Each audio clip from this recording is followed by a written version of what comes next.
राजेश कचहरी से शाम को वापस आया और अपने पुश्तैनी मकान में चला गया जो शहर से 4 किलोमीटर दूरी पर था। जब यह मकान बना था तब वहाँ कोई बस्ती नहीं थी, पर आजकल तो वहाँ अच्छी खासी कॉलोनी बस गई थी। बस समय के साथ अब भी वहाँ शहर की सुविधा आसानी से उपलब्ध नहीं थी। मकान छोटा था पर राजेश के रहने के लिए पर्याप्त था। एक कमरा और आंगन नीचे तथा एक कमरा किचन के साथ ऊपर था। ऊपर वाले कमरे के साथ एक बड़ी सी बालकनी लगी हुई थी। बालकनी पर से सामने वाली सड़क दूर तक दिखाई देती थी, इसलिए जब भी राजेश शाम को कचहरी से लौटता था तो शाम की चाय लेकर उसी बालकनी पर बैठ जाता था और दूर से आती उस सड़क को निहारता रहता था। यह बात उसकी आदत में शुमार हो गई थी। राजेश की उम्र लगभग 40 थी, पर उसने अब तक शादी नहीं की थी या अभी तक उसे शादी की कमी महसूस नहीं हुई थी। राजेश का पूरा परिवार एक बस दुर्घटना में मारा गया था, जिसमें उसके माता पिता और एक बहन थी। तब राजेश ग्रेजुएशन में था। उस दुर्घटना के बाद राजेश काफ़ी अकेला हो गया था और ज़रूरत से ज़्यादा शांत भी। ग्रेजुएशन कंप्लीट करने के बाद उसने वकालत की पढ़ाई पूरी की और बनारस में वकालत करने लगा। हालांकि उसकी वकालत की आमदनी कुछ ज़्यादा नहीं थी, पर राजेश के लिए वह पर्याप्त थी। विरासत में राजेश को वहीं एक घर और अपनी माँ के कुछ गहने मिले थे। रोज की तरह राजेश आज भी चाय लेकर अपनी बालकनी में बैठा हुआ था और सड़क को निहार रहा था। तभी मोबाइल की घंटी बजी। राजेश ने अपना मोबाइल उठाया और बोला, हाँ सुमित, कैसे याद किया भाई? सुमित ने कहा, यार दोस्त, आज मेरे बेटे का जन्मदिन है। मैंने अपने घर में एक छोटी सी पार्टी रखी है। तुम आज आमंत्रित हो। रात का खाना घर से खा कर जाना। हालांकि राजेश का मन बिल्कुल भी नहीं था, फिर भी उसने अनमने मन से हाँ बोल दिया। उसके बाद फिर वो बालकनी में बैठ गया और सामने वाली सड़क को देखने लगा। तन्हाई उसके घर में ज़्यादा थी या उसके दिल में, यह कहना मुश्किल था। कुछ देरी बालकनी में बैठने के बाद राजेश घर के अंदर चला गया। थोड़ी देर बाद तैयार होकर अपनी बाइक पर सुमित के घर की ओर चल दिया। सुमित के घर उसी के साथ वकालत करने वाले लोगों का जमावड़ा लगा था। रात के करीब 10 बजे वह सुमित के घर से लौटा।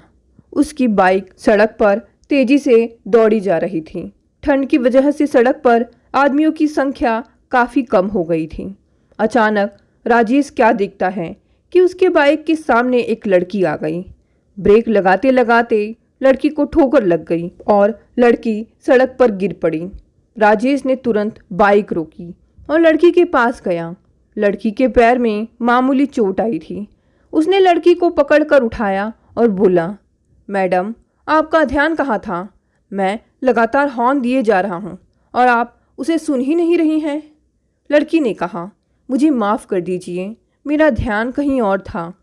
फिर राजेश ने कहा, चलिए आपको डॉक्टर के पास ले चलते हैं। उस लड़की ने कहा, नहीं, शायद इसकी ज़रूरत नहीं। राजेश ने कहा, ज़रूरत है, यह ठंड की चोट है, अभी मालूम नहीं पड़ रही है। रात में आपको दिक्कत हो सकती है, बिना वजह आपके घर वाले परेशान होंगे। उस लड़की ने तपाक से उत्तर दिया, मेरे घर वाले नहीं हैं। राजेश ने कहा, तब तो आपको ज़रूर मेरे साथ चलना चाहिए डॉक्टर के पास। इसके बाद राजेश के आग्रह पर लड़की राजेश के साथ डॉक्टर के पास चलने के लिए राजी हो गई। डॉक्टर ने उसकी मामूली मरहम पट्टी करके उसे छोड़ दिया। डॉक्टर के क्लिनिक से निकलकर राजेश ने लड़की से पूछा, आपको कहाँ छोड़ दूँ? लड़की ने कहा, मैं हॉस्टल में रहती हूँ, पर वह यहाँ से बहुत दूर है। मैं पास के ही पब्लिक स्कूल में पढ़ाती हूँ। आज बच्चों का वार्षिक उत्सव था, इसलिए मुझे लौटने में काफ़ी देर हो गई। अब पता नहीं हॉस्टल तक मुझे कोई सवारी मिलेगी कि नहीं। फिर राजेश ने कहा, एक बात कहूँ, आप बुरा तो नहीं मानोगी? लड़की ने कहा, नहीं, बोलिए। राजेश ने कहा, मेरा घर पास में ही है और मेरे घर में मेरे अलावा कोई नहीं रहता है। आप चाहें तो आज की रात आप मेरे घर पर गुजार सकती हैं। वैसे भी डॉक्टर ने आपको आज की रात एहतियात बरतने को कहा है। लड़की सोचने लगी।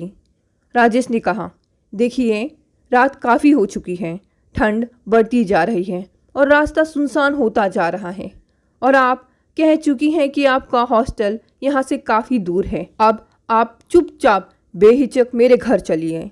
मैं पेशे से एक वकील हूँ, आप मेरा विश्वास करिए, आपको तनिक भी डरने की ज़रूरत नहीं है। लड़की ने एक बार सड़क पर नज़र दौड़ाई जो लगभग सुनसान हो चुकी थी और इसके बाद हामी भर दिया।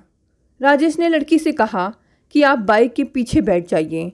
इसके बाद राजेश ने बाइक स्टार्ट की और अपने घर की ओर दौड़ा लिया। रास्ते में राजेश ने लड़की से पूछा, अगर आपको कोई कष्ट ना हो तो क्या आप अपना नाम बताना पसंद करेंगी? लड़की ने कहा, रश्मि, और मेरा नाम राजेश है। इसके बाद पूरे रास्ते दोनों के बीच कोई बातचीत नहीं हुई। घर पहुंचकर राजेश ने रश्मि से कहा, आप नीचे के कमरे में आराम से लेट जाओ, मेरे सोने का कमरा ऊपर है। अगर आपको रात में किसी भी चीज़ की ज़रूरत हो तो बेहिचक मुझे पुकार लीजिएगा। इसके बाद शुभ रात्रि कहकर राजेश ऊपर चला गया। राजेश कमरे में आकर अपना नाइट सूट पहना और कुर्सी लेकर बालकनी में बैठ गया और उसी सुनसान रास्ते को निहारने लगा। थोड़ी देर बाद रश्मि ने पीछे से आवाज़ दी, सुनिए। राजेश झटके से पीछे मुड़ा और बोला, क्या बात है, कुछ चाहिए? रश्मि ने कहा, मुझे अकेले कमरे में डर लग रहा है। अगर आपको कोई ऐतराज़ ना हो तो मैं आपके कमरे में ज़मीन पर सो जाऊंगी। बात दरअसल यह है कि हॉस्टल में मैं कभी अकेले नहीं सोती हूँ। राजेश ने असहाय दृष्टि से एक बार रश्मि को देखा और बोला, ठीक है, आपको ज़मीन पर सोने की ज़रूरत नहीं है, मैं फोल्डिंग चारपाई डाल देता हूँ। रश्मि चारपाई पर सो गई। एक बार फिर राजेश चाय लेकर बालकनी में बैठ गया और सुनसान रास्ते को देखने लगा। काफ़ी देर बाद राजेश बालकनी से उठकर कमरे में आया, इस उम्मीद से कि अब तक रश्मि सो चुकी होगी, पर क्या दिखता है, रश्मि जाग रही है और अपलक छत को देख रही है। राजेश ने कहा, क्या तुम्हें नींद नहीं आ रही है? कहीं मुझसे डर तो नहीं लग रहा? रश्मि ने कहा, नहीं, आपने मेरी इतनी सहायता की तो आपसे डर कैसा, और इतने दिनों में मैं आदमी पहचानना सीख गई हूँ। रश्मि ने राजेश से पूछा, क्या बात है, आप घर में अकेले क्यों रहते हैं? कहाँ है आपका परिवार? राजेश ने कहा, हाँ, मैं घर में अकेले ही रहता हूँ। एक एक्सीडेंट में मेरे सारे परिवार की मृत्यु हो गई थी, तब से मुझे अकेले रहने की आदत हो गई है। रश्मि ने पूछा, लेकिन आपने अभी तक शादी क्यों नहीं की? राजेश ने कहा, मेरा सब कुछ एकाएक समाप्त हो गया था, शायद इसलिए अब मुझ में कुछ भी खोने की हिम्मत नहीं है। राजेश ने कहा, और तुम अपने बारे में कुछ बताओ। रश्मि ने कहा, आपको अपनों का साथ कुछ समय तक मिला भी है, मुझे तो अभी तक कोई अपना नहीं मिला है। मैं बचपन से ही अनाथ हूँ। कक्षा 1 से लेकर ग्रेजुएशन तक मैं अनाथालय में रही हूँ। कुछ दिन पहले जब मुझे पब्लिक स्कूल में टीचर की नौकरी मिली तो मैंने अनाथालय छोड़कर गर्ल्स हॉस्टल में रहने आ गई और अभी मेरा स्थायी पता गर्ल्स हॉस्टल में ही है। मैंने तो कभी महसूस ही नहीं किया अपनों का प्यार। आपके पास सब कुछ था जो आपसे छीन गया और मेरे पास कभी खोने के लिए कुछ था ही नहीं। बस आप में और मुझ में इतना ही अंतर है। आपने आज इतनी हमदर्दी दिखाई तो मैंने अपना दुख आपसे कह दिया, अन्यथा मैंने कभी किसी के सामने अपने मन की बात नहीं की है। राजेश ने कहा, चलो अच्छा ही है, अनजाने में ही सही तुम्हारा मन थोड़ा हल्का हुआ। चलो अब सो जाते हैं, रात काफ़ी हो गई है। इसके बाद राजेश ने कमरे की लाइट बंद कर दी और पलंग पर आकर लेट गया, पर आज उसे नींद नहीं आ रही थी।